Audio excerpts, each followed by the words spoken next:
Hey, this is Liz, and you're listening to the SouthCack Syndicate Podcast. We are live, fellas. We are live. What's up, gentlemen? We are live today. It is not raining. The sun is shining. We've got our first guest, Mr. Hugh Nicolaisen. Rock star himself.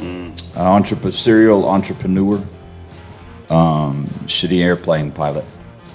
Oh, yeah? Yeah. Oh, that's my dad. Yeah. What's the story behind that? It runs in the family. It will be brought up today. There will be no question about that. And it is a great story. Actually, my dad was co-pilot that night. Yeah. So it wasn't you? No. It's in the blood, so I'm just saying. Okay. If you have the opportunity, don't hop in the passenger seat. He's guilty by association is what you're saying. There you go. I got you. There you go. So Hugh is currently in the great state of Arkansas. That's right. In big metropolitan city of Little Rock. What county is that? That is in Pulaski County. Pulaski County, Arkansas. Shout out to Pulaski. So give us a little bit of Hugh. Background. Who is Hugh? Oh, well, I'm kind of people have gotten to know me as more of a tumbleweed. I have traveled and tried new places many, many times, but I grew up basically on the West Coast. Two West Coasters here. Yeah. Yeah. You're southern, right? Yeah, San Diego. Yeah, so I was northern. NorCal. Mm-hmm. SoCal. A little bit of rivalry for sure. SoCal. Yeah. SouthCack. SoCal had us, man. I'm not gonna lie. They got the beaches. They got all the nice stuff. Depends on what you like. Maybe. Mm-hmm. We got wineries. Got weed. I say we have. Yeah. Your old state. Yeah. Carry on, Huey. Anyways, yeah. So grew up on the West Coast. Went to a little private school and would surf in the mornings with he was like a new priest or something at the school I went to. Surfing priest, yeah. And he was like, we figured since he wanted to, he would surf through the pier, through underneath where the pylons were. right? And he was trying to teach us, like, oh, you just got to watch the waves and count and all that kind of stuff. And we're like, well, no, you think you have a little closer, connection with God to see you through that. And the rest of us are not trying that. That's right. Anyway, we grew up on the West Coast, and I was kind of when you guys asked me to come in, I'm like, what do I talk about here? Oh, we'll figure that out. I mean, you don't have to go from the beginning. Yeah, I'm not talking about birth. Yeah. So, but anyway, grew up on the West Coast, and I think that certainly, I think where they grew up, kind of, you get that's the vibe you embrace usually, and I think that's always been. I mean, I don't surf anymore, but So where did the interest to build things and the entrepreneurial spirit come from?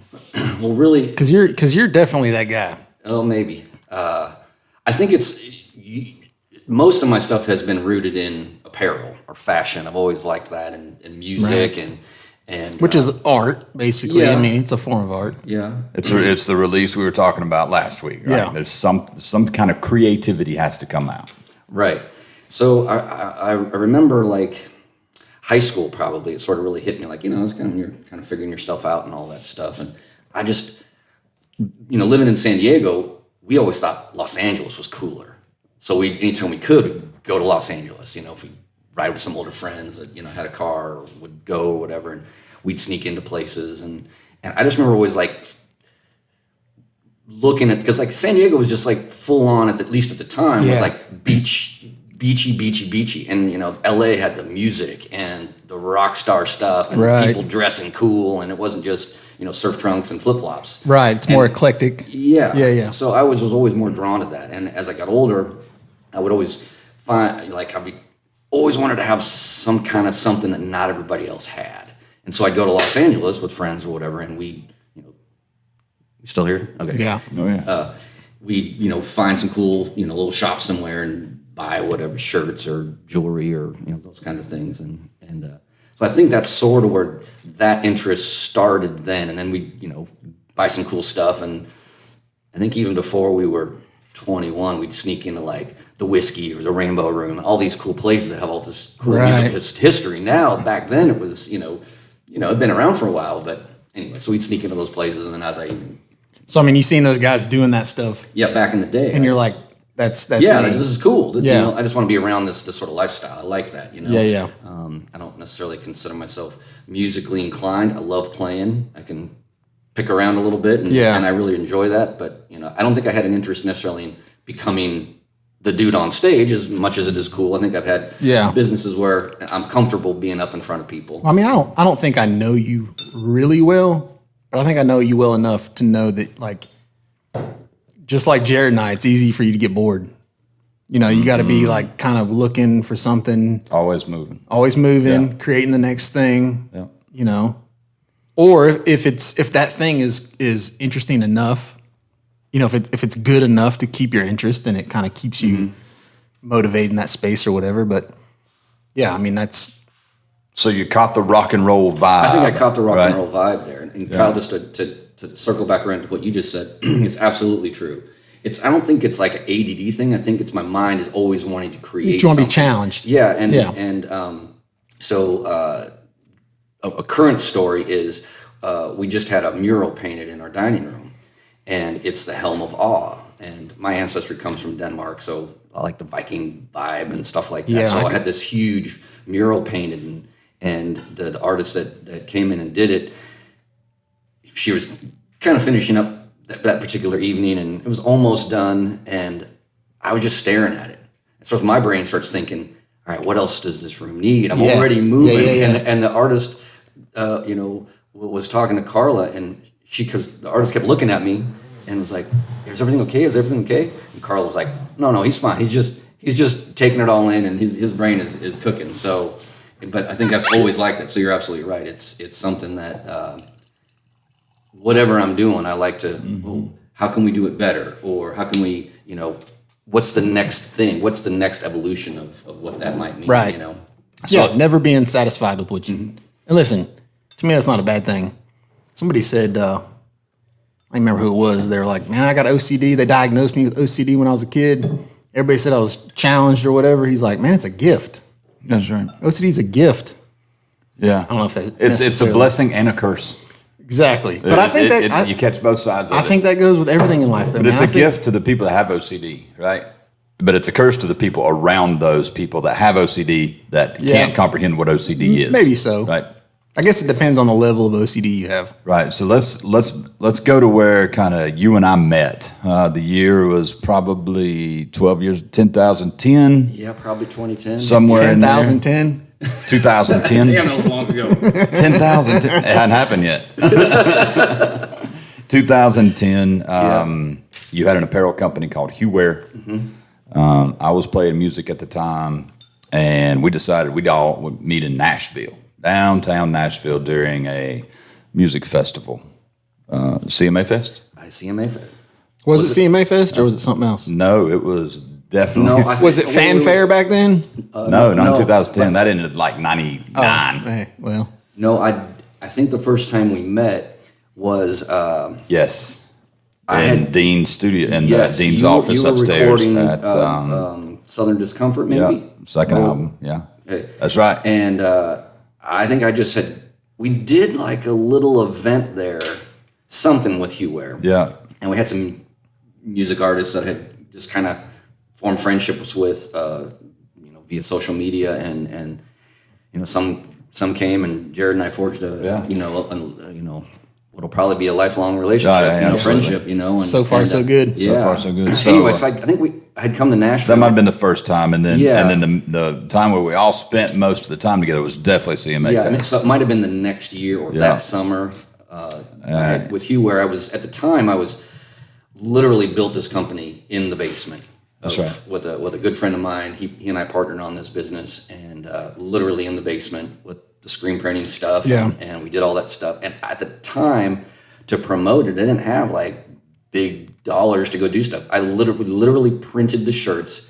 I'd make a list of boutiques I thought were cool that might carry it, or music festivals I could set up a booth in, or whatever. Right. And I just threw it in the back of my Yukon and drove across the country. Took off. Yeah. Which is crazy because when I found HueWear, Twitter, I don't even know, Instagram wasn't even around then, I don't think. Facebook, saw an ad, whatever. I really dug the stuff. You would never know that what he just said was true. Yeah. And I love telling this story because I'm like, man, that's a big company. They make the coolest stuff. Well, the part I remember from that is he was like, dude, I emailed him and the guy that owned it hit me back. That's exactly right. It's the best story. Yeah, because, still me. Because I put my order in and, a week goes by and it's like, hey, Mr. Ketterman, sorry, we are currently out of stock. I'd like to switch you with this, or if you want to wait here and we can get this to you in a couple more weeks and blah, blah, blah, blah, blah. And then the signature was Hugh Nicolason, President, CEO, Patriot. Yeah. You're like, I'll never forget that's that. my brother from another mother right there.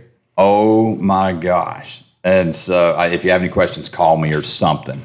And I think we emailed back and forth for a little bit. But in my mind, I didn't know that he was in his basement driving around the country in the back of a Yukon doing trunk shows. Yeah. That's I'm seeing the owner / CEO / Patriot reach out, have enough consideration to reach out to his customer base. Don't you think that's every business though has those moments that nobody sees? Oh, yeah. I think that absolutely happens everywhere, and a lot of people that are trying to start something. That's right. Don't realize all they see is Hugh Ware after it was done, right? At the CMA Fest with the 10. Mm-hmm. He didn't see him driving around in the Yukon hitting, boutiques up and trying, nobody sees that. No, a million times. In fact, a funny story about that is, and bringing Los Angeles back around, was I had some stuff with me. And if I was anywhere, I'd kind of look up wherever I was traveling and I would just look up places to go. Anyway, I went to this, what I thought was a really cool boutique in Los Angeles. And so I sort of told her the story, like I said earlier, that, when I was younger, I'd come to Los Angeles. And she's like, oh, yeah, we'll bring some stuff in. So I did, and my cousin Tate was with me. And Tate. Yeah, my cousin Tate. And that's a whole episode in itself. For sure. Just Tate. For sure. Okay, Tate. Nope. Go ahead. So I went out to my car or the Yukon or whatever, and I brought some stuff in. And when I launched HughWare, I actually had like about maybe three different series of like stuff that like, okay, cool. Mm-hmm. There was like the Old West Gunslinger, which I've always sort of been drawn to. It's, kind of a thing for me. And then there was like a nature one, and there was more like outdoorsy, and then there was another one that we tried. We didn't know what we were doing, but trying to tap into the ladies market. Right. And for somehow the Gunslinger one is the one that just hit a home run right away. And so I was like, okay, that's what I'm gonna why run. Though? I have no idea. No, I know why. Or at least I have an idea, because it was you. Well, okay, yeah. So I have this thing. I'm like, if you stay true to yourself, I tell Jared this all the time. We talk about this all the time. I'm like, if you stay true to yourself, listen, people can sense bullshit nowadays. Like if you're trying to sell them something you don't believe in, good luck. And I think that's why it fit you. The Gunslinger thing fit you so well that you could see it. Mm-hmm. It made it really, really easy. For sure. Right.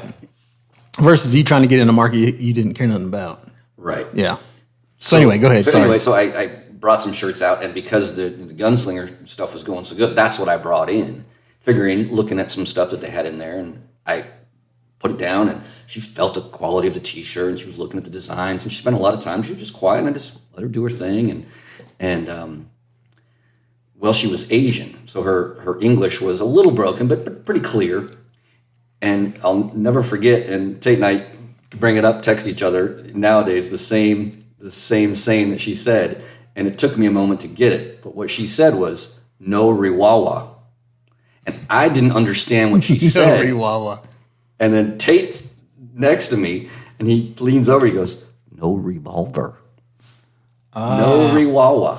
And one of the best, or one of the two best-selling designs in the Gunslinger series was the triad. It was the three guns in that image. Anyway, so they were like anti-gun. I guess they were anti-gun, or didn't want something that maybe a potentially sign of violence or something. I was like, well, this is not what this is. That's a revolver. Yeah. Come on now. Yeah. No riwawa. No riwawa. So y'all have that inside joke still? Yeah, still. Oh, it's ours now.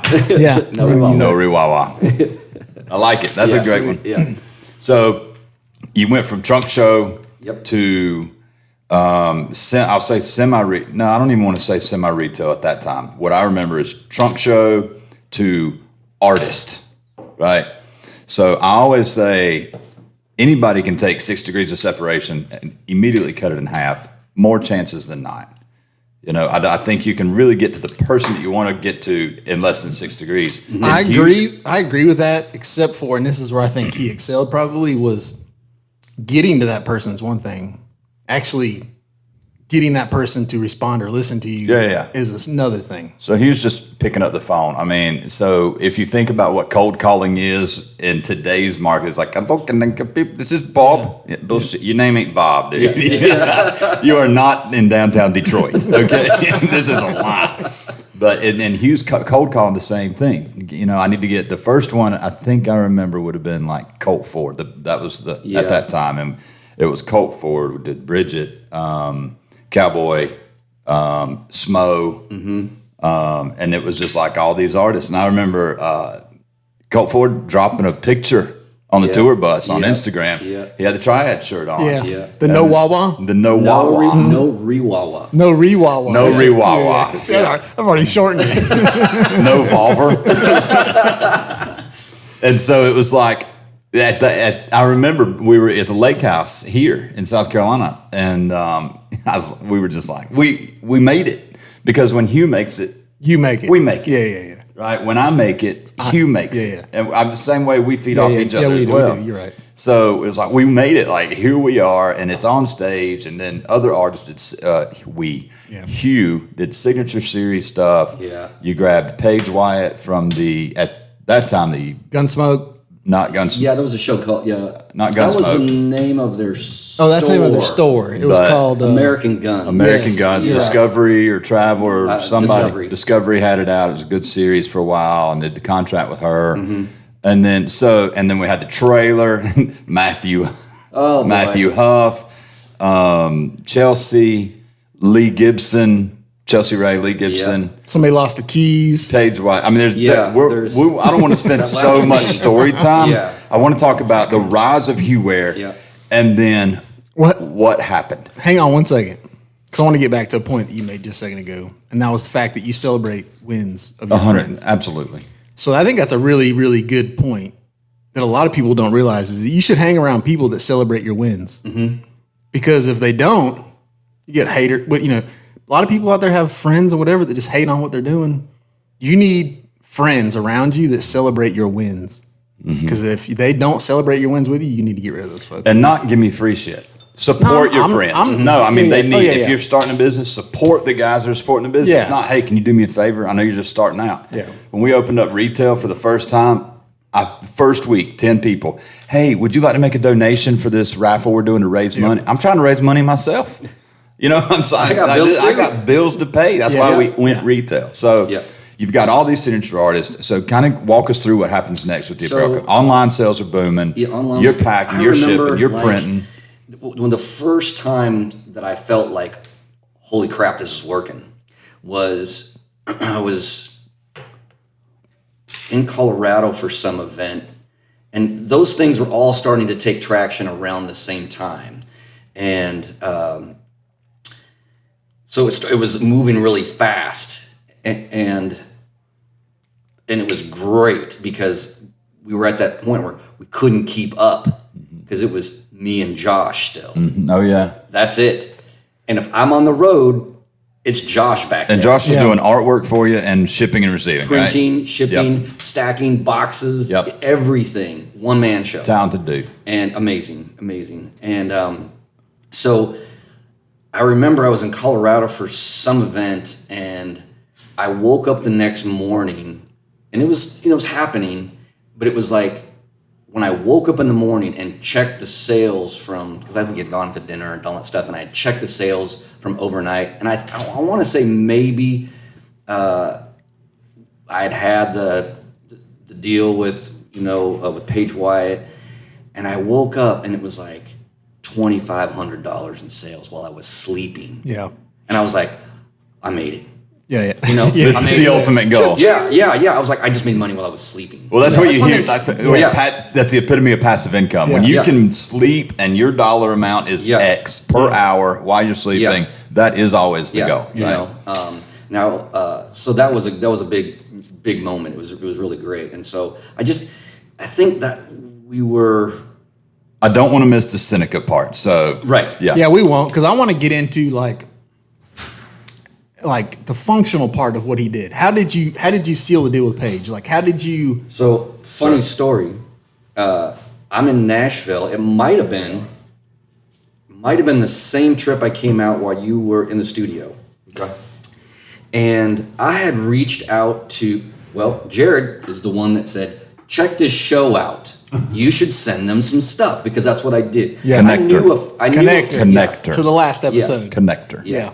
And I knew, even prior to Hugh, I knew some celebrities. I already knew some names. So I had already reached out to some of those people and, just sending out stuff. That's, kind of what I do. And I was you had said, hey, you should try to get a hold of these, this show on Discovery. It's right up your alley. And so I sent an email or maybe a social media, just like, I sent a message to everybody, because everybody had their own, account or whatever. And I sent them all a message and just said, hey, I'd love to send you some stuff. See if you like it. We can talk further. I kept it really short and sweet. Like, if you don't expect nothing, I'm just going to send it to you. Yeah. So I sent him some stuff and threw a business card in there. While I was in Nashville, Renee called me. Is that the wife? That's the wife, yeah. Okay. And Renee called me, and we spoke for a while, and kind of was like, hey, this stuff is really cool. We love it. It's right up our alley, And she's like, well, what are you looking for? And I said, well, my idea is to potentially do like a series and with you guys. And anyway, she said, that sounds great. And I'm in Nashville. So you're basically licensing their name type of deal. Yeah. And so I'm in Nashville, and I want to say maybe I had moved to Seattle at that point. I was in Spokane when we started the business. Josh stayed in Spokane, was still running everything there. I moved to Seattle, and she said, well, we just started filming whatever season it was, and can you come? We'd love to meet you. Right. And I said, okay, cool. When? And they said, well, we have our filming is pretty rigorous, but come anytime. Just give us an advance notice. While we're on the phone, she looked at her calendar. She's like, can you be here in a couple of weeks? What about in a couple of weeks? You're like, done. Yeah. I said, okay, I'll be there. And so hang up the phone, and it was in Nashville. I think I don't remember if I drove that trip or if I flew. I can't remember. I might have flown that trip. Anyway, I get home, and immediately, like when I got off the phone with her, I called Josh, and I wanted to sit down and present to them like I knew what I was doing. Yeah. Even though I didn't know what I was doing. That's a lot of people do that. Yeah. I've heard that story a bunch. Yeah. So I call it act as if. That's act right. as if you are the president of that company. Yeah. And in this case, truly Well, it is. was. Right? But it's like, don't. So within 2 weeks, we created like 6 rough draft images and printed some stuff really, really fast. And I drove to Denver from Seattle so I could have all the stuff with me. And anyway, sat in this big table, just like we are here, with the whole family and the execs and the producers that were doing the show from Discovery, because they wanted to know. Because they also want to know what they were getting into and for any conflict of interest. And so many times you see a regular T-shirt that's got duct tape on it. Yeah. Because they don't have permission to use Kill Fab clothing or something like that. Yeah. Right? So did Discovery say No, they were all about it. no re-wah-wah? Yeah, no, they were like all about the re-wah-wah. And so it was great. So that sparked that relationship, put some contracts together and move forward. And it was a great time with them. They're good people, and got to still sort of, haven't recently, but have stayed in contact with some of the Discovery people, and fast forward, we can potentially come back to that, but fast forward to actually had conversations with them about doing a show about what my life was like after Hugh, where I was doing some other things.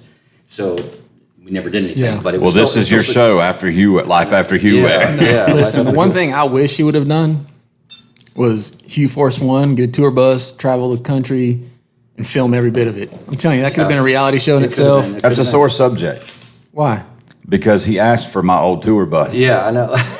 and I didn't sell it to him. I think that was the plan. I think I bought it drunkenly one night, and we even shook hands on it, I think.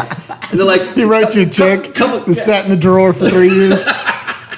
And I think I still got the check. Hey, me and Jared, I got one of Jared's checks, same way. No doubt. I think it came like, whatever, we got sober, and he's like, you still want that bus? I'm like, what bus? What are you talking about? So anyway. That's awesome. So we ended up meeting in Nashville, and I said, look, I got a lake house in South Carolina. I'm not living there. I'm still running a company in the Midwest, playing music too at the same time. Go use it anytime you want to. Well, at this point too, though, you guys had created some kind of like friendship. Well, and he had like a group of artists that were all. Yeah. So he basically took Paige. Hugh Posse. Multiplied it. Right. Yeah, we did other things with other artists because I was looking at it from the apparel company thinking, even though I'd reached out to some big, well-known artists, my thought was, well, heck. Grassroots it. Hey, grassroots it and do it with, some people that are on the verge of getting there. Yeah. And it could be a much... Grow it together. Yeah, grow it together, and I think it would be a more of a fun ride. And I didn't have the money to say, and we had conversations. Hey, Jason Aldean. Yeah. And he wants $1 million.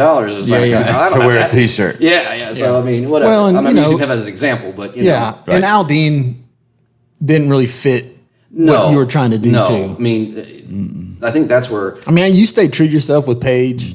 Colt Forward, like those, Jared, like you stayed super true to yourself in those. See, and I think that's where Jared and I, not just the music or the apparel stuff, the entrepreneur aspect of our lives. And so that part about, we talk most of the time just about business ideas sometimes. Like, hey, I was thinking about this, and hey, talk to this guy. And I thrive in that area, I want to, what's that going on, So we built that. I tell him to come to the lake house anytime he needs to. No, that's fine. I'm going to transition him from here to there. So you're in Illinois. So I'm still in the Midwest, right? And he calls me up one day, and this is a true story, right? Calls me up one day and says, "Hey, is that offer to use the lake house for a little bit still open?" I'm like, "Absolutely, dude. I had a key. Here's where you get the key." And he's like, "Good," because I'm halfway there, and I got the U-Haul, loaded behind me. Yeah. And I went, "Oh, stay as long as you need." That goes back to the tumbleweed. Yeah. Sure. At the time, I was then thinking like, I want a brick and mortar. That was spawning then. Like, okay, maybe I just need a place. Yeah. Well, you've been out here too, right? Yeah. I had been out. I came out for the family bash one year. Yeah.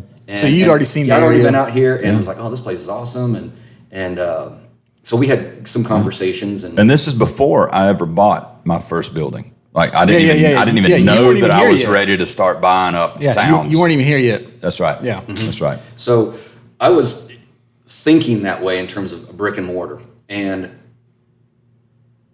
like a tumbleweed. At that point, I had moved from Seattle back to San Diego, and San Diego real estate has exploded as everywhere. And even then, I was like, just to see if this is going to work, it's going to cost a lot of money in a brick and mortar. Yeah. And so if I can go stay at somebody's lake house. Well, somebody got some use out of it back then.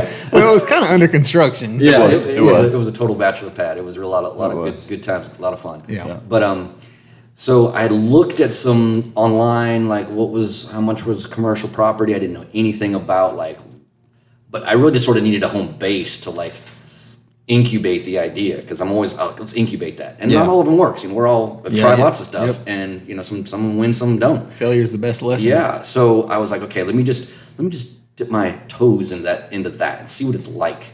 And when I looked at how much, it was a lot less expensive here, and then with Jared's offering, and I was like, oh, try something new, go somewhere new. Yeah. And at the time I was thinking, because the stuff was going on with people in Nashville, and I was like, well, let's just be closer to that than all the way on the West Coast. So move out here in conjunction with planning all that, at least a little building in downtown Seneca on Ramcat Alley, and maybe took a month or so. I got to ask why this is relevant. What was your rent back then in 2000? Oh, that was 13, maybe 12 or 13. Yeah. I want to say it was $650 a month. Can you imagine finding a place on Ramcat today for $600 a month? Yeah. No way. So it was cheap, where I didn't have to think about it. I said, even if not one customer walks in the door, Yeah, it was my home base because yeah. I had then taken over all the printing. Yep. Josh had decided it wasn't, the business wasn't for him, and he wanted to go back to one of his previous careers and enjoyed that, and so I had all the equipment now, but I needed a place to put it too. Mm-hmm. So this particular place, I had it at the very back. I had the press back there, and I had a little office, and then I had a little showroom. Yeah, it was a cool place. Yeah, He was pressure washing screens in my backyard with an electric pressure washer. Yeah, we did it in the basement. Me and him worked on stuff in the basement. Taking them back to the shop on Ramcat, putting them in. By this time, you're in this clique. Yeah. George is in this clique. You're in this clique. I mean, Lacey's in it. Like our core group is all about wanting Hugh to win. And I remember the shop getting built. During the process it's getting built, Hugh didn't hire anything out. I mean, he did everything himself. Yeah. Then I learned that not only is he like good at design and apparel and communication, the guy's good at creating woodworking stuff, decor, all his shelving, all his ideas. Yeah, but everything is the dually. Like he took the dually and made that into what it was. So it's when Hugh Ware opened up. I remember all the liquor on the counter because City wouldn't let him sell it and open a bar, give him a liquor license. Like, great, I'll give it away to all my customers. Yeah. It's a King Baby reference, right? So go ahead and tell us about you opened up and it was like bang, bang, bang. The grand opening was. That was a lot. That of was fun. a great. That was a great. Yeah, that was great. So much fun because I think we should have had Uber. Oh, I got video. I got videos. Do not plug them in this episode. Oh boy. I felt I was a little ahead of the curve with the brand in the brick and mortar in this location. Yeah, but right idea. It was perfect. Right idea, wrong place. Right, but I was like, okay, all right. Well, but I learned a lot though. I was like, I didn't know how to. I mean, other than behind the scenes doing like the point of sale stuff and merchant services and things like that. Now I was in front of the person, the customer, which is where I love to be. Right. And that's one thing I learned about myself much younger than this is I don't care necessarily what I do. We all have a product we sell at the end of the day, and we give our time in trade for money. But what I found that I found the most enjoyment is being right in front of the customer. Yeah. And that was like, oh, this is it here. I like to. What's crazy? Here. So, the Hugh Ware store was a precursor to Grit and Star. It very much was. Absolutely. Because I watched 100%. I watched you go from like, oh yeah, I'm just gonna have all my own stuff in here, to slowly being like, oh, that was cool. This, I found this lady that makes X. I'm gonna bring those in here, right? Mm-hmm. And so you had a couple, like you slowly kind of trickled in some even stuff. Even at the Hugh Ware store, I had a couple that's things what I'm I was talking experimenting. about. Yeah. And so then when Hugh Ware store didn't work out because of the area, in my opinion, that was what it was. Early to market, but also not a big enough market, man. I mean, we're talking Seneca. This is not right. Even today. But it's almost like you took those concepts you got and moved on to the right place. Yes. Yeah. Absolutely. Yeah. Not just that, and like I really want to get into Grit and Star. I honestly believe that we wouldn't have a SouthCack. Oh no! Well, I want to get back to that too. So we watched Hugh do his thing. That's right. And then we were like, learn from my mistakes. Yeah. Me and Kyle and George are like, oh, we can do this. We're like, dude. Yeah. We could do this. Yeah. Same thing with KillFab. Like all of those spawned out of him 100%. Yeah. Matt Posse's guitar player, Mike, he even started Humbucker, right? Because it was so cool to see other young apparel companies kind of come out and try that. So Hugh Ware is not just Hugh Ware to Grit and Star. Hugh Ware made a dent out here, but this guy is moving on. Yeah. I talk about it. I've talked about it before, but I'm like, it's the waves you make. Mm-hmm. Everybody makes it's called the ripple effect. It is. Everybody makes waves, and those waves will travel, even if it's not through you. For instance, he dropped the Pebble. Yeah. And then me and you started making our own waves based on what and now, with the Fab Forms, whatever it is, real estate, whatever, it's going to continue making other people do things. Crazy. Yeah. I mean, my real estate journey is very much because of you as well. Like, So sorry. All right. So I didn't mean to get off jump track. forward a little bit, just in the timeline. But so while I had the store in Seneca, even then I was like getting ideas of where this might go. And for me, I was like, God, okay, this isn't the right town for this, but could I open up a bar and music venue? Oh, yeah. I remember H Bar. With, I know where this is going. Yeah. with the apparel partnership with it, you know, and there was a couple places in Nashville that were sort of had that sort of vibe, and I'm like, I like that. Wasn't $600 a month though, was it? It was not $600 a month, no. So that sort of spawned that, because like you said in the beginning, it's like, you're okay. What's next? And I hadn't even taken the brick and mortar to making any money. Yeah. I mean, I was still just like, okay, I'm learning a lot, and I was still doing online sales, and we were having fun. We traveled, and Jared was in and out of town, and it was, and I loved that. Yeah. To me, it slowed it all down, and I was able to absorb it more. And I've always been appreciative of the offer to stay at the lake house, because I got to do a lot of thinking about what the next steps would be, or is this for me? Yeah. And so when I started cooking up the other idea, I was like, okay, I kind of like this, you know. So I already knew that it wasn't working in Seneca, and I just thought, okay, I just got to unplug and move in a different direction. And if I want to continue this. And so I started just studying the industry and looking at different things.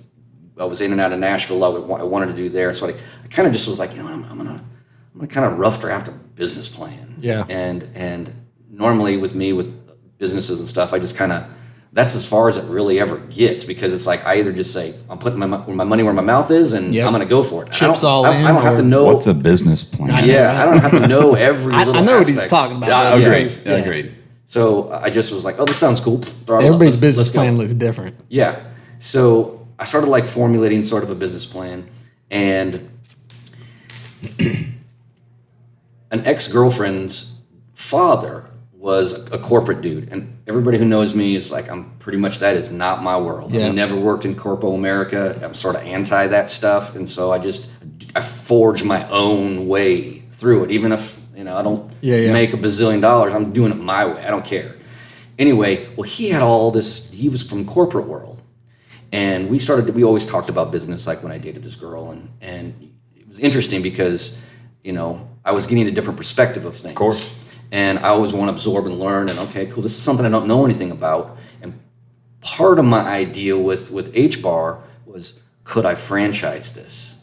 Could I make money? License it. Yeah. Could I make money, not just me, throwing the drinks together every night, that kind of thing. And so I was already thinking a little bit bigger.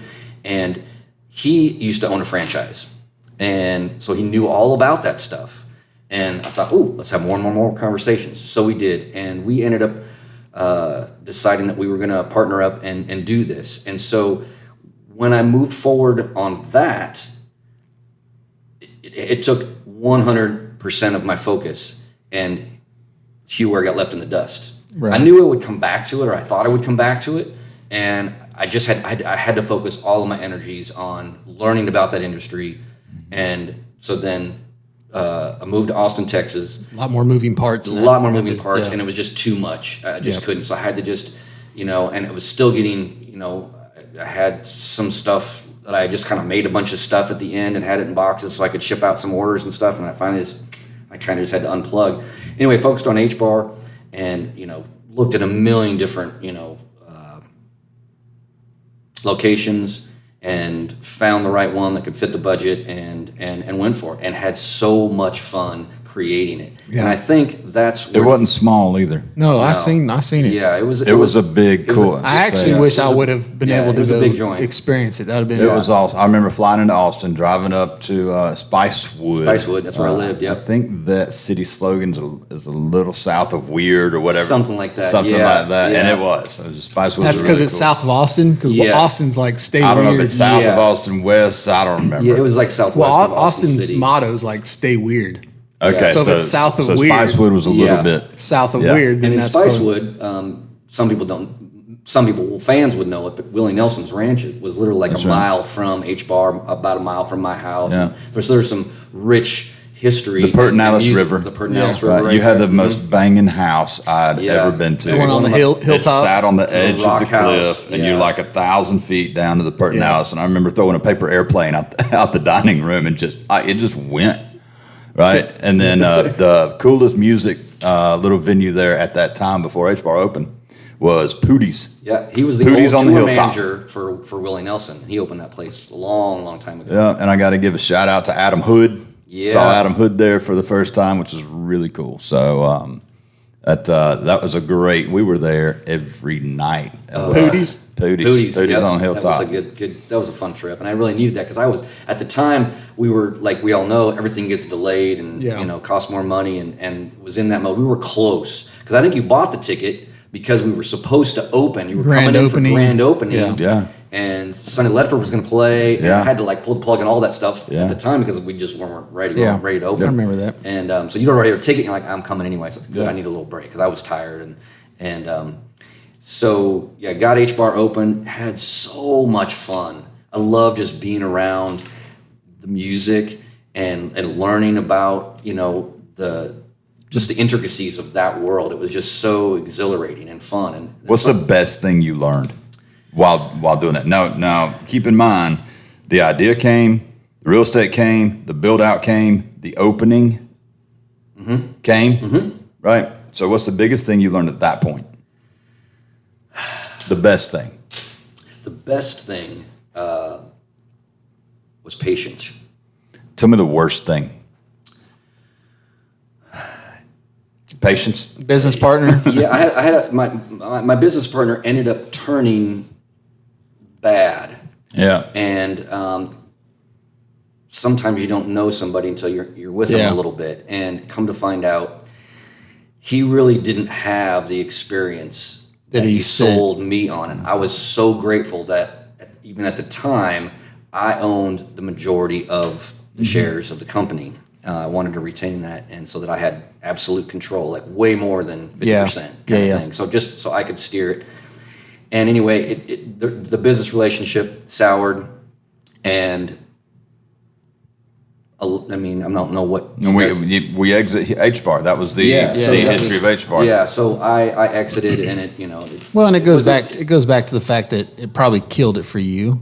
It absolutely just was like you don't kick in the knee, and you don't want to do stuff it was so hard, and so took you. I remember it took you a minute to get back on your feet, not financially, mentally, just the mental of. I was like I got had your writer's feet block. knocked out from under you. I just totally had worked so hard and given everything. I thought this was going to be something really great, and it was great, Yeah. And then the relationship just got so. Well, he's probably so bad. exhausted too. Oh, I was completely exhausted. Yeah. And you go through all that. Man. So I exited, and we had to figure all that stuff out, and so.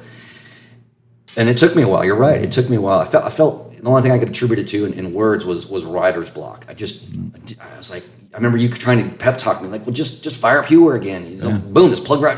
Couple more trips to the lake house. Yeah, and it just I was stuck. Yep. I was really stuck because I put it all in there, and so I moved once again, and because sometimes going home will help with that. Yeah. Lick the wounds and recover. And home for you is Arkansas.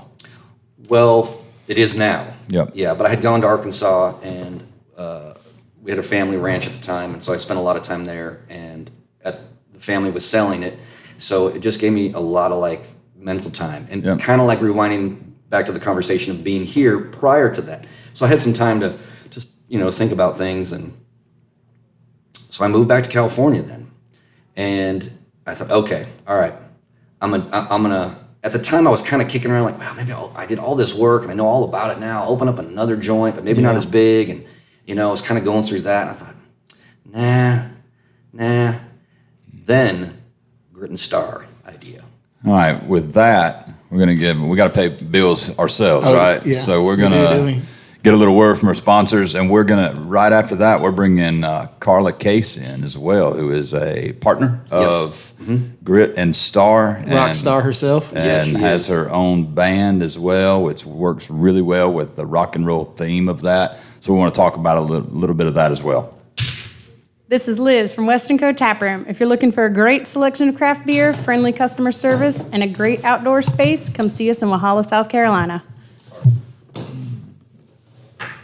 I could just sit and listen.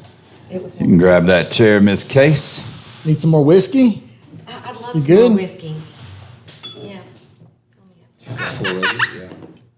Listen, the best I love thing. that. No, the best thing is when you. Switch.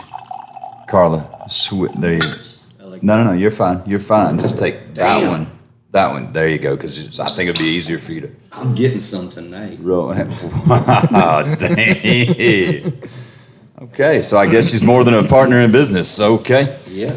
Well, yeah. All right, so when whoever is speaking, let's try and be intentional to try and grab the mic, because if we get too far, we're gonna. We can just kick you out at this point. Because In a little bit, we probably will. We'll put him on the couch so much and prettier than I am.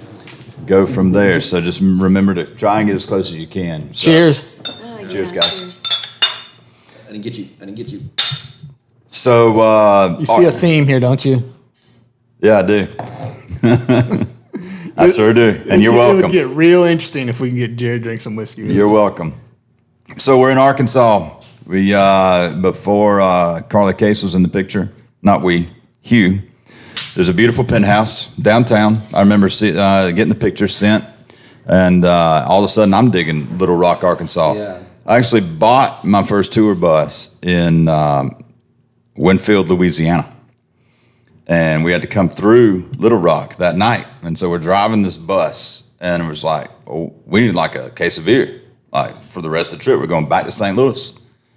Well, Little Rock is, at that time, it might still be a dry county. There are still dry counties around. I couldn't find couldn't find a gas station that sold a case of beer. Sounds like Utah. So we were like, surely in downtown Little Rock, there will be a place to get a case of beer. So we drive this big tour bus into downtown.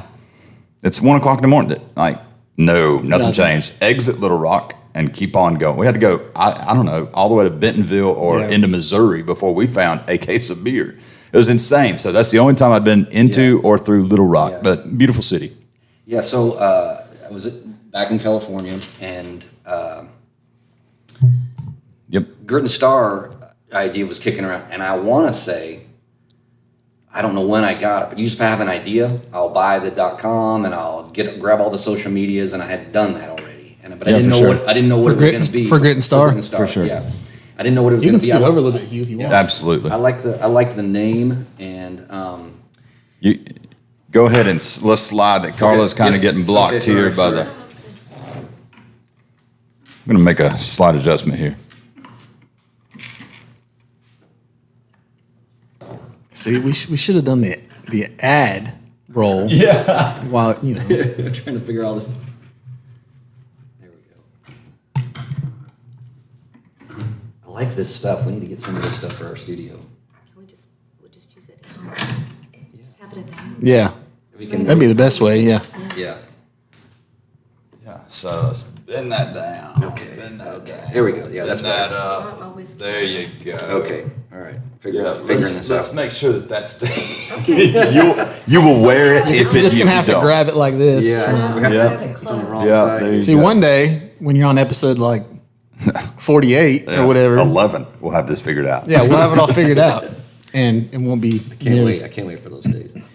So I had the Grit and Star idea, and I was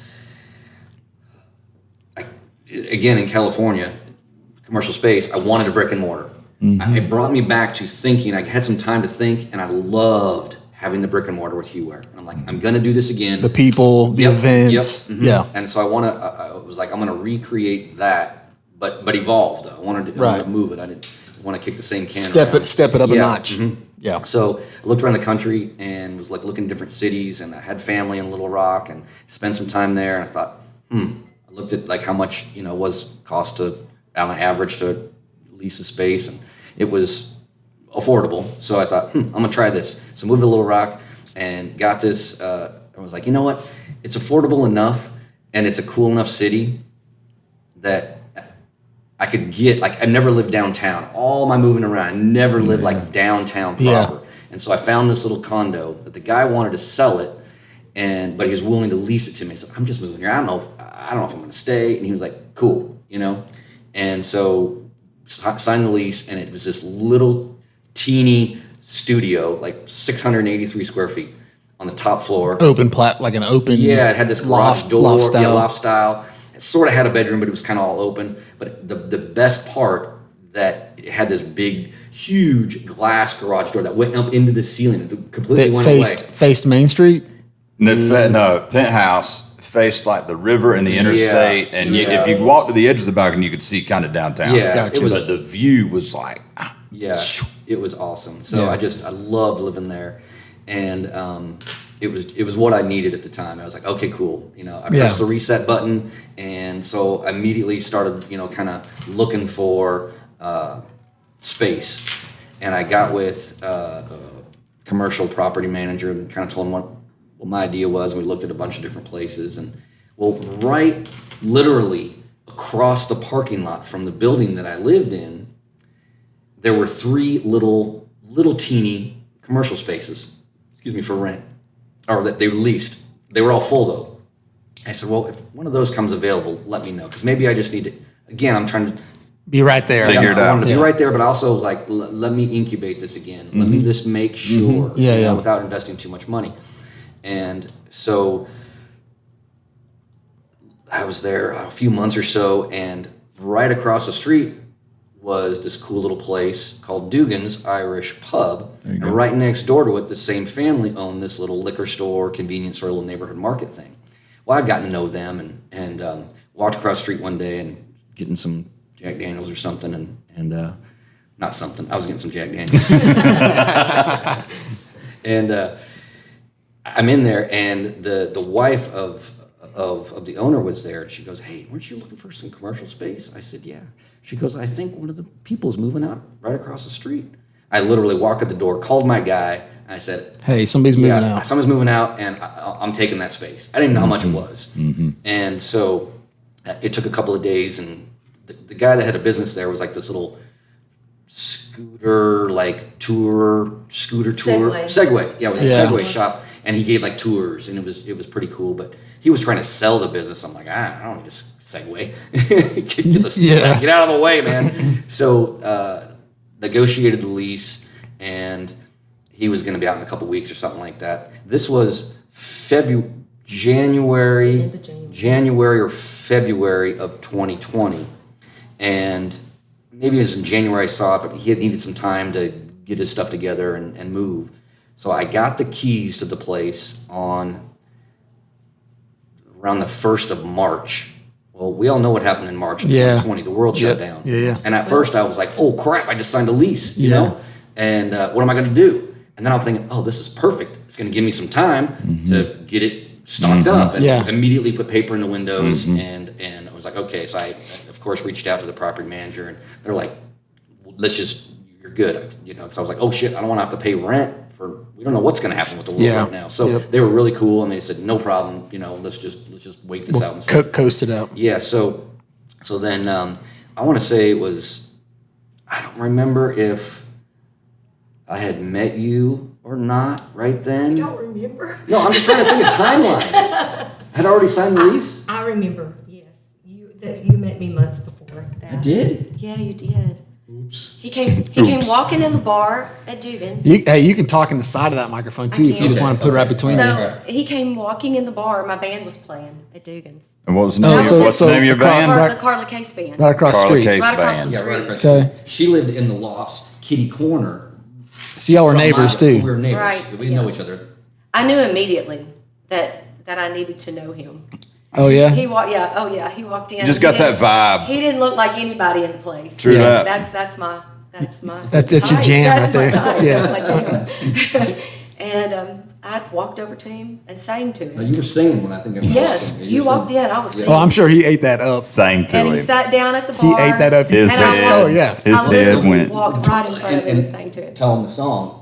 Sweet Child of Mine. Golly. And it was perfect. Yeah. It was destiny. My hair It was probably- perfect. it was down. His hair reminds me Yeah. of a warm, safe place. Yeah. And Oh my God. eyes and the blue skies and all that sort of good stuff. Anyway, so Oh, I'm met him. gonna be sick. That was in October. And then he came to my shows a couple of times after that. And Just when you I played there, or did he like go somewhere else? No, just No, that was just when I was there. It was just when I was at Dugan's. Okay. well, because I think after that night, Did y'all talk like after the? No. So you didn't even talk. He just started coming. No, You would know. He's like, oh, Yeah, he's you back. bet. He's well, back. you know, Yeah. So You had him hooked. You just hadn't reeled him in then yet, I looked right? at the calendar to see You gotta when they go were easy playing there. when it's one of those big fish like Yeah, that. that's You right. can't- I remember Hugh calls me and he's like, dude, Let me tell you. dude, there's this girl. Okay. She's in a band. I'm like, oh, she's in a guitar player or bass player. No, it's Nope. her band. Yeah. It's her name on She's the lead, yeah. just her name on the album, Yeah, by yeah. golly. So Yeah. that was Yeah. fun. I got a new iPad or laptop or something for Christmas that year. Here, And- let's pull that down out of her And view. I realized And raise that the- there was this there you other go. message box that I was not aware of, and there was a message from Hugh in that box. And so I responded, and his response was, There you go. "What took you so long?" Yeah, because And- I dropped into her DMs. Oh, yeah? There you go. I didn't know her, and And I asked didn't know someone- he had dropped into my DMs, so it kind of worked Until you out. got the Yeah. laptop or Yeah. Yeah. And So- so I messaged back, and we made plans in January to have drinks back to the beautiful condo, because he was like, just give me, after we had our Oh, drinks. at that point, I was already doing Yeah, this. he said- Yeah. All I need is 20 minutes. That's what he said. He said, I need 20 minutes of your time, just 20 minutes. Just come to my place. And I was like, I don't normally go to leave yeah. the Don't do that. bar and go to somebody's place. He said, no, really, I'm harmless. Just come. So Right. we went up the elevator. We go into his beautiful apartment, and he walks straight to the pimp juice and pushes the button, and that garage door starts going up, and I was like, oh yeah. And then y'all started talking about Grit and Star, correct? I don't want any more details. Immediately started talking about Grim Star. Yeah. There you go. So So that's how that was the meeting. Yeah. And so that happened in that winter. And then can I just, this is. Yeah, okay. Yeah, you can do whatever you want. Yeah, you can drop Listen, those. So, if you need to. Personal preference. yeah, thank you. I am going to then- need y'all to scoot a little bit that That way. way? Carla's So- still kind of in the way of the boom there. I'm so sorry. No. Then after he signed the lease, I remember you sending me pictures of your hand with the key and come see and let's have a drink over there, because this was all really new Yeah. still. Yeah, we And weren't like really dating. We just kind of hung out and had some drinks and Yeah. yeah. And Gotta figure out this guest thing. Yeah. and he asked me the first. He was like, are you artsy? Like, do you paint? Do you draw? How's your handwriting? because my handwriting is terrible. And I said, my handwriting It is is. awesome. I taught language arts for a long time. Yeah. I'm great in handwriting. Well, I've got this idea.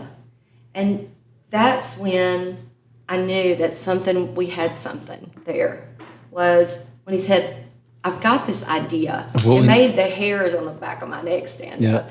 And he pulls out these vintage suitcases, and he says, I really think we can do something with this. If you can do this on these suitcases. I was like, hell yeah, I can do that. Of be- course I can do that. yeah. Yeah. So he took me to town, bought me all these awesome Posca markers. I was Hobby Lobby, where'd y'all go? no art out Oh, there. like a real art- legit. Real art store. And let me pick out all these colors, and then I just started sketching things out for what I thought should go on these cases. And Hugh didn't pull any punches. He was never the yes man like the, oh yeah, that looked great. He'd say, Nope, that's not hold him. on. So what if you did this to it? Oh, Yeah. yeah, I can do that too. So at this point you'd already leased the space. Yes. How far along was the build out? Nothing. So it's still Nothing. empty. So it's still like an empty canvas. We painted the walls. We hadn't yet. Flat. We had not painted. So the walls basically yet, what you're but- saying is the entire design was based around those writings you did on Yes, Oh, exactly. yeah, for sure. Exactly. And so when we went on lockdown, and all my gigs just started falling off like this, one at a time, Yeah. and I was really depressed about that. Yeah. And he said, We got something. I've got an idea. Yeah, let's. Don't worry. come over to the shop. And when I got there, he had started painting.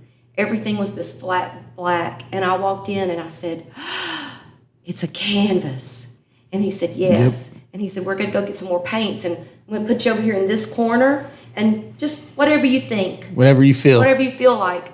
And I've got this photograph of Jim Morrison, and we're going to put that there. And we would just go over there and sit in the evenings and dream of what the walls would look like. Yeah. And what the products would look like. And that's where it all came from. So it's almost better that you guys had time to marinate on it. Yes. Yeah. Because if you'd have had to rush it, just throw some stuff up so you can get into business. Wouldn't have been what Right. it turned out to be. Yeah. Right. So Go ahead, sweetie. yeah, so Carla, with even just my little, input, she created this space that was unbelievable. So one wall, it started out with it really spawned with the Jim Morrison picture. Yeah, it did. And it was near the front door, so it welcomed people into the store. There you go. Okay, all right, thank you. drink my Thank whiskey you. over here. Yeah, I think I like this mic better. My voice sounds a little better, A little hot, a little hotter, deeper. little hotter. Yeah, That's my specialty. I know. So, Oh God. so the Jim Morrison picture first was the lyrics, most of the song to People Are Strange.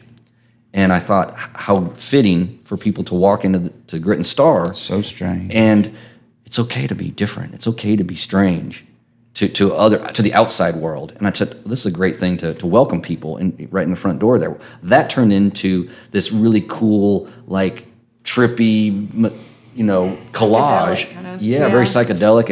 And then that turned out great. And then we switched gears and You built the racks out of copper pipe for the about like copper merchandise. like water pipe or whatever. And instead of, because I think in the Heware store I did like that metal, piping, like a gas pipe or whatever. I'm like, well, I'll do something a little different here, So I bring that up because I thought the day that he did it, I thought, okay, so I'm going to go over there and there'll be some pretty racks. And I walked in, and not only were there these beautiful racks, but there was this grit that he had made out of the copper pipe. the word grit. The word grit out of yes. the copper. It was perfect, and it was. Oh, you soldered the copper together. Yep. I remember that. So you took the copper water pipe and then spelled out GRIT. Yeah, and it was. I remember that. It spanned two different hanging racks basically, and so that was in there. Yeah, and he said, what do you see? And I said, I see stars. I mean, it's Grit and Star. But there need to be stars, and he said, well, let's put stars on it. Go put stars on it. So painted stars, and we had to find the right red. And Let me back you up for a second. We get the visual. Tell me the why. Tell me what you're selling and why. And So the concept to me at the time was I could see that there was a potential market for this idea in Little Rock. There wasn't anything like it out there, like not these products, not this style. I thought there's a sleepy underground coolness to Little Rock that a lot of people don't know. And I thought, those are my peeps, and then we're going to bring those people in. Yeah. They didn't have anywhere else to, there's very few. I'm not saying we're the only ones, but we're one of a very, very few that's even remotely like this in Little Rock. I thought, okay, this is needed here. This kind of, these kind of products are needed here. So I really wanted to be back in front of the customer, and I wanted to create, and this gave me those avenues. And I wanted to get some products that, sort of when you walk in, you felt like I wanted a rock star. A rock star. Yeah, you want to feel like you walked into a green room where like, oh, I can choose that, and I'm going to put that on, and oh, there's some jewelry. It's just, I mean, regular boutique kind of thing. I mean, this wasn't recreating the wheel, but just my flavor on it, and then our flavor on it. So she came over and started drawing on the walls. Yeah. And the whole time you're sending me text of this cool vibe, and I remember the painting on the walls. Yeah. I mean, I remember the suitcases. I remember the vet suit, little pail. and to be one of the first items. That was one of the first items. Yeah. It might have been the first one sold too. That one, Carla found this actual Corvette emblem circa when she did the lyrics to Little Red Corvette on it. We found the Corvette emblem from that year. And we took you took the post of it, so I could attach it to And so you're building a store for rock stars and for people that just dress like rock stars, I guess, live that rock star life, want to live the rock star life. It's hard to find high-end items in any city. For sure. Like Little Rock. Like you'd have to go back to LA, which are a dime a dozen, Nashville, dime a dozen. I can take you 10 stores in Nashville and you can spend $1,100 on a pair of denim. For sure. Right? Crazy. But Little Rock, you saw a void, you filled the void. Right? So Carlos started painting on the walls, and it was like it was starting to take shape, and I was just like, wow, here I am again, like when I did the Hewar store. Very different, but that same energy I could feel. I was like, this is where I'm supposed to be, right here. And it was literally as big as this room. It was a very small space in terms of a retail store. This is a great lounge. This was a full retail store that was the size of this. And so we had to make the best of every little place. We still needed a counter and all that kind of stuff. So I can't remember where we were at with stuff, but we were done working that day, and we said, let's cruise over to Dugan's. We're giving Dugan's a lot of props here. Don Dugan, what's up, man? Don. Dugan. Awesome Yeah, awesome he's a great Downtown Little Rock. Yep. And we go over to Dugan's to have a drink and some dinner or something like that. And Carla was like, I could tell she was like, not really uncomfortable, but just like it wasn't like something she did all the time. And she was like, I think I could be a great contributor to Grit and Star. I'd like to partner with you on it. There you go. And I laughed, and I was like, because I just a year plus prior to that had a terrible partnership, and I was like, I'm not doing a partnership. Right. And we laughed, and I said, okay, let's talk more. Especially with a relationship, right? This is happening. I don't know her, but I can just tell when she wants something. She's gonna get it. Yeah, There you go. I let him laugh. Yeah. And then I built a PowerPoint. With she did. Absolutely, she built a PowerPoint presentation, and then and one of my I came over for dinner. I went over for dinner to your place, and PowerPoint. I was gonna say, Hugh was like, "What the hell is this thing?" I didn't know. What's a PowerPoint? Yeah, I didn't know. I was like, "What the heck, man? Where's my whiskey?" And so I came over. I fed him spaghetti. Yeah. And whiskey. It wasn't bachelor spaghetti like Jared and I would It was make. awesome It was spaghetti. real spaghetti, and she fed me well. And I gotta stop you. Yep. Remember this. Next deal I'm trying to structure: spaghetti and a PowerPoint. That's all Done. you need. That's all you need.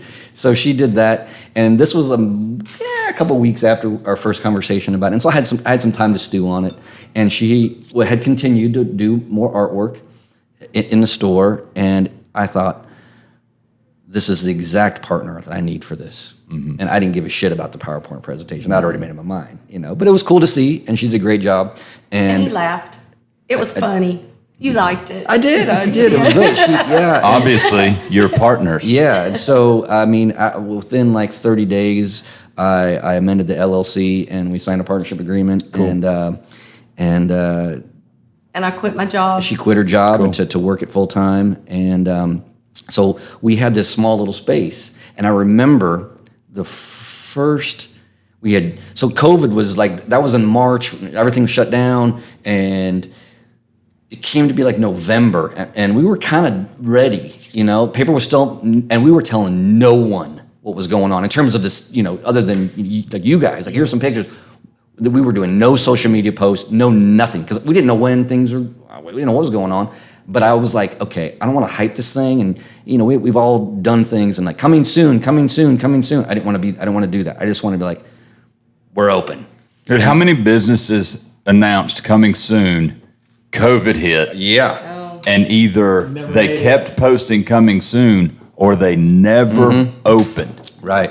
A little restaurant that was just right down the street on the corner from us. They're still not open. It takes true grit to wait that out. So we just decided in November that we were just going to open because the holidays were coming and people are starting to get back out and do things. You had to wear a mask and limited capacity to places. That's fine. Let's do this. And so we got it. We shined it all up. And, right before that, it was November 2020. November 4th, the paper was still up. My birthday. November 4th, really? Yeah. Yep. Wow, election day. It is. So we're both very political, and we bought this, not just intentionally for this, but we ended up using it for that. We were at this secondhand store we like to go to, and I bought this old TV, and immediately I'm like, I'm going to have her paint MTV. No, on of it. course. It's sat in the window. I remember you Yes. sending me Still these does. pictures. It still does. Still does. But Would you sell that piece? No. But before Wrong answer. before it said MTV, it said vote, and we left it on, and we cut a little hole in the paper. Oh, that's cool. And we stuck it in there, and it was like early November. We just said vote. That's all it said, vote. And so, but it was just a week or so after that, like we're opening. So she changed the MTV, and it still flies, and it's still on every day, flickering with MTV, and It reminds me of the first time I saw MTV. Yeah. It was like, It brings tons of people in the Oh, store. God. Oh, no doubt. It really Massive does. conversation it starter. moves and people stop to look at it, and then Yep. they're just like, "Oh." it's every like- generation. so we know you make your own products from vintage items, We do. which is super And- cool and that you new can buy. apparel stuff too. And new. And tell us a little bit about what your customer experience is like and what they're going to find in Grit and Star. Okay, I'll come to that, but I want to. Okay. I'll come right back to that. But the thing I wanted to say was, you had quit your job, and you were like, I don't know, whatever I was doing that day, and Carl was like, oh, I'll work the store. Like a couple of days in, and she had a $200-something sale. My first sale. Her first sale was like $200-something. Dude. Carla, You did you would've thought did you I ever sold work retail $20. before Grit and Star? I did. I Okay. did do some retail work when I was in college. But it's different when it's When it's- yours. when it's yours, yeah. It's a big deal. It's a very big It goes deal. back to your $2,500 night for the first time, right? Right, Like, exactly. that's a big deal. And I remember, and I said this to you via text, or I said it to you, and I remember thinking, I'm like, I was so glad it was her That's right. that had the He did. first big sale, and I was like, I was just like, yes, because not only was it the sale of the products, but the customers own a gallery in town, Mm-hmm. Mac and Ashley Murphy, M2 Gallery. Hi. It's shout out episode number Yes. 2, baby. So I just love Ashley and Mac too. But Ashley she's a photographer. She's just so artistic and she's beautiful. And she wanted my work on her back. And she said, if you'll order the jacket, I want to commission you to do this piece for me. Here's that was my the second favorite thing they bought. band." They bought a bunch of stuff that day, but then they commissioned Carla Yes. to do a special custom one of a kind jacket. And I was just, Ashley wants a jacket that I've done. And it was a little intimidating at first. Yeah. But then I was just like, no. Well, is it though, Yes. Carla, because you are in Little Rock, probably well known as the front girl of a popular band, your own, Carla Case Band, right? So you attract that vibe with it. You people get to own a piece of you. That's what I was gonna that say. comes out of here. I was going to say that she was paying for you. That's exactly not right. for that jacket. 100%. Yeah. Yeah. So I mean, I think we see that, right? Because they are your children. Every piece that I send out the door, it really is hard at first. I want to know that they're going to somebody that's going to love them like I love them. And yeah. I just want to But make then a also sale. when they wave the big money at you, Yeah. like, yeah, you can have it. There you go. Sure. So I'll come back to you. It's a little bit, just a little segue in between that is, so that was November. Great holiday sales, and then of course in retail, especially for a brand new boutique, we did zero marketing for. No, nothing. Zero marketing. So it was like, oh my God, we haven't even tried yet, and it's working. Yeah. And then January, February are always a little slower months, and that was great because we kind of had time to regroup and like, okay, all right, what are we doing? And so we did, and then we had taken a summer trip, and we were already busting at the seams because it was such a small place, but I knew it was working, and we hadn't really talked too much about it, but we were like, we kind of need to like look. We had done some drive-bys. We were did. looking for a different space, and we needed more space because we knew we was so small, and it was just, we wanted the experience to, everybody to feel what we really were, putting out there.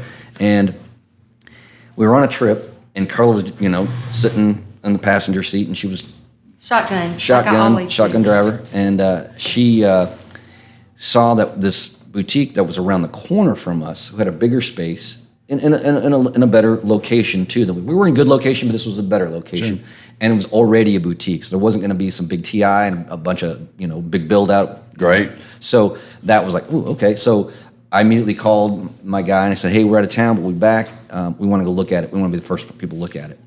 And we got back in town on Sunday or Monday. We looked at it on Tuesday. Right when we walked in the door, Carla looked at me, I looked at her, and said, we got this. We're taking it. Never went on the market. We got it. And we decided it was like 2 weeks later, we shut down the small store, and we made a pact. We're like, in 30 days, we are opening the new store. So within those 30 days, we had to buy all the product and try to, whatever we could, and get in touch with the vendors and whoever we were buying from. Supply chain. Because with a broken supply chain, to try to, can we fill this space now? And we were like, oh crap, And so we had to find the earmarked vendors that we already kind of wanted to try new stuff with.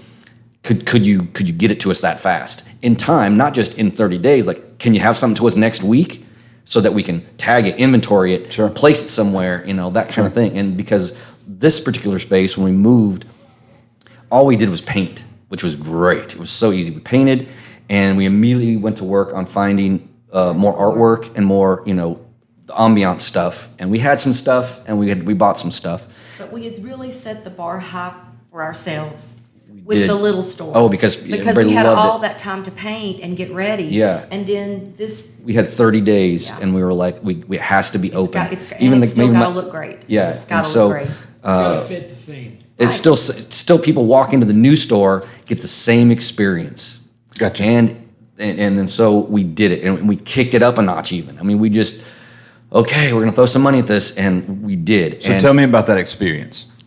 Which one? Customer experience. So now, if I walk into Grit and Star, I'm greeted by a rock star. Yep, immediately. Right? Immediately. And if I wanted a beer, can I buy a beer there? You cannot buy any alcohol. Can I get a liquor drink there? You can get a liquor drink or a beer. Yep. We will serve you. We will not sell it to you. Of course. But you can enjoy it. So it is the true rock star experience for sure in a boutique setting. Yep. Yes, there's a place for our customers to actually sit, like a lounge area, and I'll bring things. I'll just bring things over. Mm-hmm. We have dressing rooms for you to try on things. We also and we have our own bathroom in this space, which was like a big thing. This was not a really necessarily for me, big but for thing Carla for for me. sure. It was a Before we had to big share a bathroom when we were in the small space with two other retailers. It's the little things. It Kyle. is, yeah. It's the little things. We have indoor plumbing at this boutique. Yeah, That's a big deal. Yeah, for sure. But we haven't. Go ahead. Do you have AC? Yes. Because we ain't got no AC. Not yet. So we also we have this idea that will grow, but from the beginning we had the idea that right off in front of the lounge area we want a little stage, and we already have it. We have the curtains for it. They're hanging. It's really tall inside, so we can build up a little bit. Right. Sure. But I'd like for that to be, like if she's trying on what she wants to wear, I want her guys sitting out there going, yeah, I like that one. Yeah, absolutely. Put that one on the counter, we'll take that. Or vice versa. She's saying, oh, honey, those jeans look really good on you. Well, we're going to get those. Carla, besides you, who's the most famous customer y'all have had in your store thus far? I can list some. Not just, so Little Rock famous, like Rodney Block. Rodney Block Collective. He is a local celebrity, brass player, awesome guy. Cool. Has commissioned me to do a hat. Cool. I'm going to do a hat for him. But we've also had members of. Who's the grandson of? We've had Morgan Wade. Yeah. Morgan Wade came in. Yeah, I'm a Morgan fan. Oh, I love her. And I knew who she was when she walked in. I was just trying to contain myself and act very, very, very professional. And she was like, can I sit my coffee here? And I said, yes, ma'am, of course you can. What else can I do for you? Was she playing Little Rock that night? Yes, she was. So she's playing like, sees Grit and Star. I got you. She is the tiniest little thing. I mean, just a little snippet of a person. So, okay, go ahead. I don't want to interrupt you. Well, it's okay. So she looks around and she says, I want this cowboy shit beanie, and I want this and this, and anything else you have in an extra small. You're like, I can make you whatever you want. I can. Yeah. I can, whatever you want, ma'am. And I start folding You it familiar with this girl? No, but shit. as you tell the story, you know what hits me? Is I'm like, you guys could totally go into the business of one-off for these people. Yeah, we've had that discussion. You know what I'm saying? Like they could get your contact and be like, listen, I will source and make whatever you want. And you'll be the only one that has it. One of ones. Yes. And then what happens is this goes full circle where it's like everybody knows you're wearing I got Grit and this Star. at Grit and Star. Grit and Star. Well, it's not even I got this there. Grit and Star had it made. I'm wearing Grit and Star. Like it is more of it It's turns personal. into I'd say that's the plan. It becomes that's more, a good plan. That's the That's a plan. great plan. more of a brand, and that really in the beginning, in the beginning, I don't think I was embracing that as a brand like I did with HueWare. I thought I'm going to do this. Maybe I'll come back to HueWare and we'll have some stuff. And interestingly enough, with HueWare there is I had a few extra boxes of just new old stock stuff. I'm like, well, throw it out there. We have sold every single piece of that stuff. No doubt. And I have an email list Yeah, of people, that want some. stuff. So I want to know who else. Morgan Wade. Morgan Wade, I had In This Moment, they're a hard metal band. Not actual members of the band, but like their lighting tech, their sound tech, their dancers. I loved serving them. They were awesome. We've also Slipknot. had Blacktop Mojo. All the guys in the band came in. They're The good. They're cat, good. Oh my goodness, he was the sweetest thing, and had coffee with me and had a beer with me, and I was just like, oh, I wish Hugh felt better and he was here, and they wanted us I think to I come was to the show. hungover. You were very hungover. I can't imagine. Yeah, I was very hungover one day, and I missed like the Morgan Wade thing. Yeah. Yeah, she like gave VIP tickets to I the went. show, and she went and took I her was like, guitarist I'm and his going. girlfriend. And I remember. You stay home and get well. Yeah, I stayed home, and I was like, this sucks. I remember Hugh being at the lake house, and he was like, "Oh, Slipknot's in the store." Yes. Yeah, they that's were. cool. Yeah, I was on vacation here in Carlos. I didn't back know home. who. I didn't know who the. Oh, they didn't have their mask on, was. did they? No, but I just didn't know him from. But it was all the hair. Was it Corey? And one of the no. dancers said, "Yeah, I get tired of having his hair in my mouth." And I went, "Is he in the band?" And she said, "Yes." And I was like, "Oh my gosh, I didn't even know." You know what's awesome about that is that it's going to grow.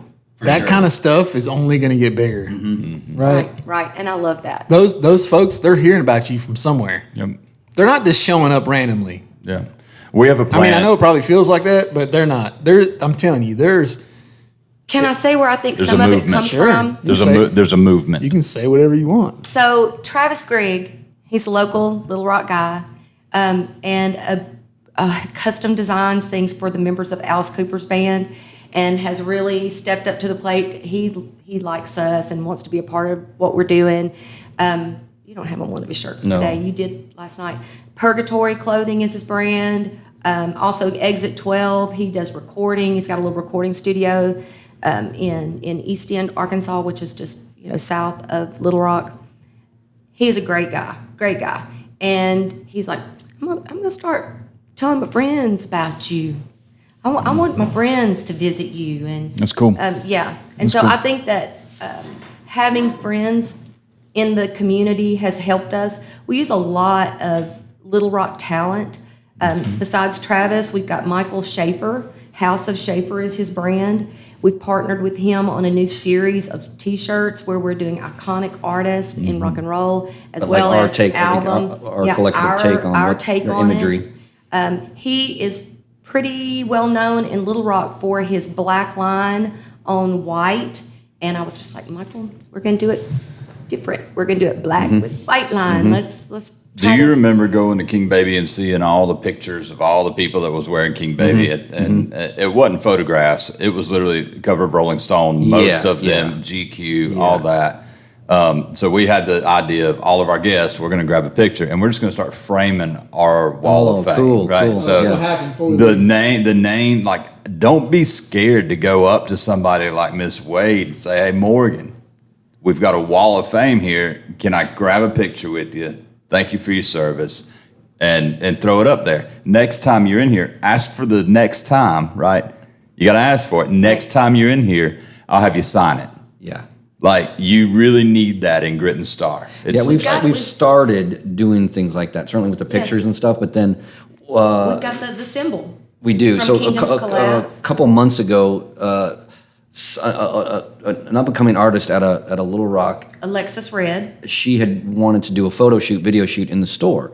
We're like, of course, and we've done a few of them since, but she came in and did all that stuff, and I was like, they were busy doing all that stuff. I'm like, I'm gonna go across the street and see who's playing, and just let me know if you need something from me, and because He was bored. he gets bored easy. So, and there was music playing, so I was like, I'm gonna go listen to some music. So I go across the street. I don't even know who's playing. So there's a little music venue across the street from Grit and Star called Sticky's. Sticky's Rock and Roll Chicken Shack. And Shout out. That's a lot. Shout out. Hey, Chris. Chris King. Yeah. Hey, Chris, I want a Sticky's T-shirt. Yeah. Like, that's a lot. That's a lot. Yeah. So I'll go across the street, and the person at the taking the money or whatever, and I was like, oh, is this band good? Like, yeah, they're good. And I had never heard them before, and then come to find out I had, but I probably had 3 whiskeys and didn't fucking remember. 3? So, well, come on. Yeah, maybe 5. It said 5 sitting here. Yeah. So I go in, and immediately, so the opener band was playing. Well, I didn't know it, and I figured it out really quickly, but the band was all sitting at the bar. Well, that's where I went, and then we just were talking. We had a great time, and so they played, and so I go grab Carla, and we come back over. They finished the show. They were killer. And so we're buying some merch and stuff. I'm like, can we buy? And they had a symbol on their merch table. It was like a broken symbol, whatever.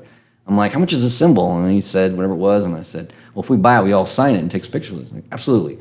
So we donated to their And it flies merch in the table, store and now. it flies in the store now. Their So- diesel fund, right? Yes. You were donating to the diesel fund for Yeah. them to go to the next show. Yeah. Tell me where Grit and Star is going to be in the next 3 years. Oh boy, we have talked about a second location. We're not ready yet, but we have talked about a second location. So in 3 years, I think we might be there. We've talked about some cities that could potentially work, and this actual weekend is our first time we have let our baby fly on its own. Sure. With someone manning the store that isn't us, and it's been great, but it's on our minds. And can I add one more thing? In 3 years, I'll have a studio proper So in the store. I was gonna say. So my question would be this, because you talk about more locations, but I feel like Grit and Star is like y'all. Well, is as we us. say in the South, y'all. Yeah. It's It is you. So how would there'd be a lot of challenges in making a second location unless it was super close, because it's such a one-off. It's Nobody wants to buy from Debbie. They It's want to buy a from King Carla. Baby, Yeah. right? Yeah, It's a it King is. Baby. You can't just open a King Baby somewhere and be like, yeah, just make whatever you want.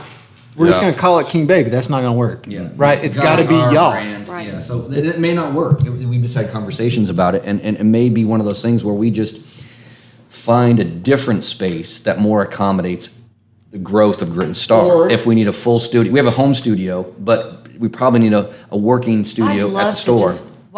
because I do paint in the store when I'm there, and if it's a slow day, like Tuesdays are typically a slower Yeah. day, I just take my art supplies and Now, I I work will on tell you one way it could work is, obviously all your outside brands could flow easily, right? Those folks could order the same people anywhere in the world, anywhere in the country, it would be the same.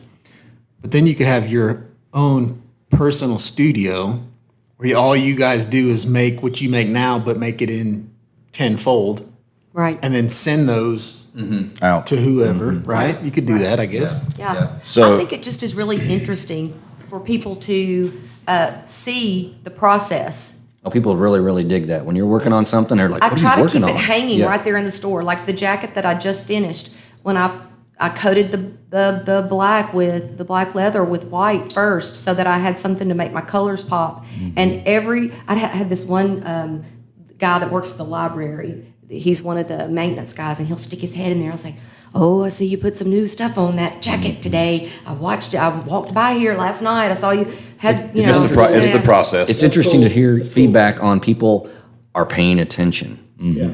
And we don't really notice that like in real time sometimes until we hear something like, oh my God, I saw, well, peeking through the windows, you were closed, later that night or whatever. And it's cool to see that though. Like people are paying attention. My grandpa used to say, it's not really your business what people think of you, okay? And I kind of have that, that's kind of my motto with Grit and Star too. I'm just going to keep doing what it is I love to do. What gives me that hair raise on the back of my neck, what gives me the goosebumps down my arms, what really makes me happy and joyful. If people really love it, that's just a bonus. We talk about that all. That's just a bonus. We talk about that all the time. Honestly, that's what's making you guys successful. That's right, 100%. Because you guys aren't in the retail business. You're the people business. You're in the custom people business. Oh, and I didn't even realize that till you guys came, because I've seen pictures. The people business. I've seen pictures, but what you're telling me, as I hear this, I'm like, you guys are in the hospitality business, almost, but in retail. I don't want to call it retail though. I want to call it like, gosh, what do you? Oh, it's retail. It's retail, but they're not in the retail business. It's original. They're in the customer business. Yes, yeah. but like if you were, you'd call it an experience. Experience. So that's exactly what I was trying to. Yes, you're in the experience business, and what you guys create, and I think what you guys do, and hell, you might be already doing this. I don't know, because I'm not really, but I would like double down on that. Mm-hmm. Like double down on the custom, one-off. It's that part of it has been definitely getting massive traction lately, because people are understanding that, and the word is traveling. Sure. And people are realizing that is like, oh shit, there's nobody else in town that I can come to and have a custom piece of something made. Yeah. Hugh, tell me what the address is to your shop. 112 River Market Avenue in Little Rock, Arkansas. And where could our listeners and viewers find you online? www.gritstar.com. And social media, they can find Grit and Star, the word and. All spelled Grit out. and Star Studio. Grit and Star Studio, Little Rock, Arkansas. So this was good. This was This was good. We want to thank you guys for coming in. Thank you for giving us the time Absolutely. to tell a little bit about our story. Absolutely, man. This is Kyle, you got anything you want to end up in this episode with? Oh, yeah, Mike, I'm good. You have a mic. You got your bourbon. You're fine. Did we miss something? I know I interrupted a couple of times. I don't know if we missed something. No. Yeah, we're good. This is a good chance to hear from our last sponsor. Who was that? The same one that was an hour ago. This is Liz from Western Co Tap Room. If you're looking for a great selection of craft beer, friendly customer service, and a great outdoor space, come see us in Walhalla, South Carolina. Guys, go follow Grit and Star in Little Rock, Arkansas. Mm-hmm. And we'll catch you next time. We out. See you guys.